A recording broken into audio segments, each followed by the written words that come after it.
Welcome, today in front of me Honor X7 and I'll show you how to install iPhone keyboard on this device.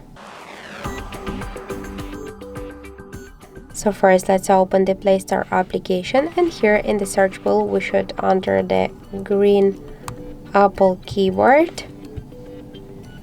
And now we should get this application. That's why tap it to install and wait a couple of seconds while this application downloading and then installing on your device. After that, just tap here to open the app, click enable in settings, and near green Apple keyboard tap once on the switcher, then just tap twice to OK and go back. After that, click here to switch input methods and switch your currently keyboard to green Apple keyboard. And now the process is finished, and let's go just for example to the Google search to see the new look of our device keyboard, and we can see that this keyboard is so close to the iPhone one as all of these emojis.